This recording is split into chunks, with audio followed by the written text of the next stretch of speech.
오늘 우리는 부동산 시장의 뜨거운 감자, 바로 미분양 관리 지역에 대해 심층적으로 분석하고 그 의미와 현재 직면한 현실, 그리고 앞으로 나아가야 할 방향까지 자세히 살펴보는 시간을 갖겠습니다.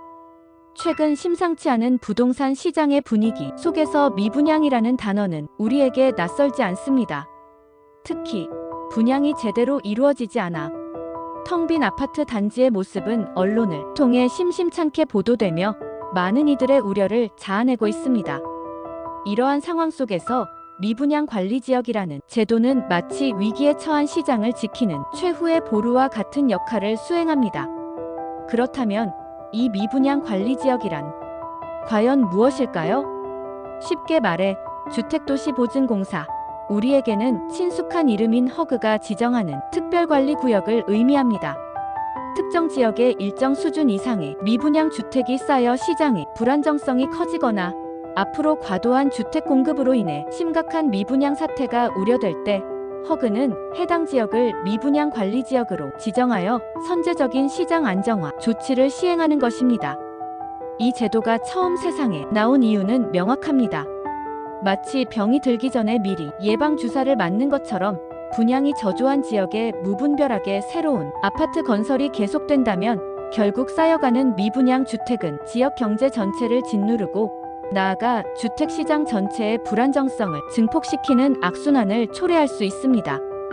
따라서 미분양 관리 지역 제도는 이러한 부정적인 흐름을 사전에 차단하고 건강한 시장 질서를 유지하기 위한 필수적인 안전장치로서 기능하는 것입니다. 미분양 관리 지역으로 지정되는 순간 해당 지역에서 새롭게 아파트를 분양하려는 사업자들은 반드시 허그의 엄격한 사전 심사를 거쳐야 합니다. 이 심사는 단순히 형식적인 절차가 아닙니다. 분양하려는 아파트의 가격이 과연 시장 상황에 적절한지, 수요에 비해 너무 많은 물량을 공급하는 것은 아닌지, 그리고 제시된 분양 일정이 현실적으로 달성 가능한지를 꼼꼼하게 따져보는 매우 중요한 과정입니다.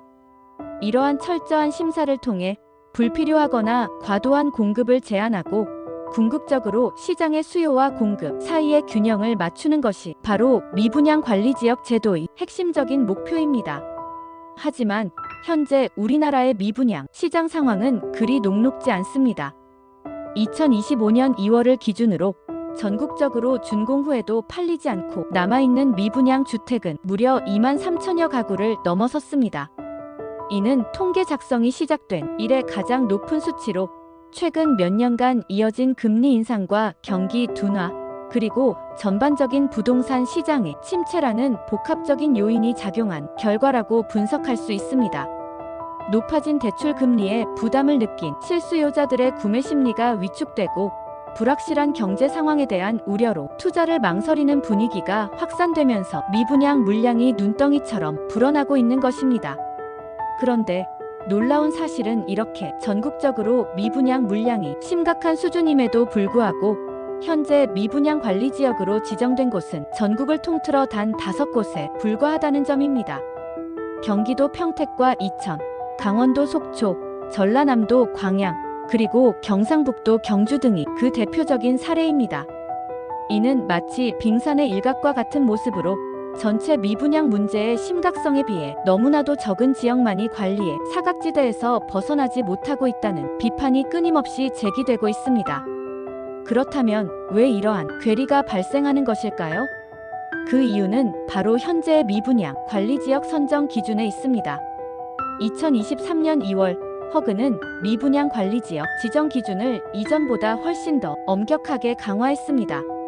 기존에는 미분양 가구 수가 500가구 이상인 지역도 관리 지역으로 지정될 가능성이 있었지만 개정된 기준에서는 그 기준선이 2배나 높은 1000가구 이상으로 상향 조정되었습니다. 뿐만 아니라 해당 지역의 전체 공동주택 재고량 대비 미분양 주택의 비율이 2% 이상이어야 한다는 새로운 조건까지 추가되었습니다. 이처럼 강화된 기준은 겉으로 보기에는 더욱 신중한 결정을 위한 조치처럼 보일 수 있지만 실제로는 심각한 부작용을 낳고 있습니다. 현실적으로 미분양 물량이 급증하여 시장의 불안감이 고조되고 있는 지역임에도 불구하고 강화된 기준에 미치지 못해 미분양 관리 지역으로 지정되지 못하는 안타까운 상황이 속출하고 있는 것입니다. 마치 병세가 위중한 환자가 엄격한 입원 기준에 막혀 제대로 된 치료를 받지 못하는 것과 같은 이치입니다. 이에 대해 부동산 업계에서는 현장의 현실과는 너무나 동떨어진 탁상 공론적인 기준이다. 기준이 지나치게 높아 실제 시장의 위기를 제대로 감지하고 대응하는 데 심각한 한계를 드러내고 있다는 강도 높은 비판의 목소리가 터져 나오고 있습니다. 숫자에 매몰된 경직된 기준이 오히려 시장의 위험 신호를 간과하고 문제 해결의 골든 타임을 놓치게 만들 수 있다는 우려의 목소리가 높아지고 있는 것입니다. 이러한 문제 인식하에 허그 역시 현재 미분양 관리 지역 제도의 근본적인 개선 방안을 공식적으로 검토하고 있다는 소식은 그나마 다행스러운 부분입니다. 강화된 기준이 현실적인 시장 상황을 제대로 반영하지 못하고 있다는 점을 인지하고 과거의 기준으로 되돌리거나 아니면 각 지역의 특성과 상황을 고려한 맞춤형 기준을 도입하는 방안 등이 심도 있게 논의되고 있는 것으로 알려졌습니다. 뿐만 아니라 단순히 관리지역 지정 기준을 완화하는 것에서 더 나아가 실질적인 미분양 해소에 기여할 수 있는 다양한 제도적 지원책이 함께 마련되어야 한다는 의견이 설득력을 얻고 있습니다. 예를 들어 분양 보증 심사 과정의 투명성과 예측 가능성을 높여 사업자들이 불확실성을 줄이고 합리적인 의사 결정을 내릴 수 있도록 돕거나 장기적인 관점에서 미분양 주택을 공공임대주택으로 전환하여 주거 안정에 기여하는 등 다각적인 활용 방안을 모색해야 한다는 것이 전문가들의 공통된 견해입니다. 결국 미분양 관리 지역 제도는 단순한 행정적인 절차를 넘어 부동산 시장 전체의 안정성을 확보하기 위한 핵심적인 안전망으로서의 중요한 의미를 지닙니다. 현재 우리가 목격하고 있는 미분양 문제의 심각성과 그에 제대로 대응하지 못하는 경직된 제도 사이의 간극을 어떻게 좁혀나갈 것인지에 대한 심도 있는 고민과 적극적인 개선 노력이 절실한 시점입니다. 앞으로 허그가 어떠한 개선안을 제시하고 그 변화가 부동산 시장에 어떤 영향을 미치게 될지 우리 모두가 지속적인 관심과 주의를 기울여 지켜봐야 할 것입니다. 오늘 저희가 준비한 미분양 관리 지역에 대한 심층 분석이 부동산 시장의 흐름을 정확히 파악하고 앞으로의 변화를 예측하는 데 조금이나마 도움이 되었기를 바랍니다. 시청해주셔서 감사합니다. 좋아요와 구독 잊지 마세요. 다음에도 더욱 유익한 정보로 찾아뵙겠습니다. 감사합니다.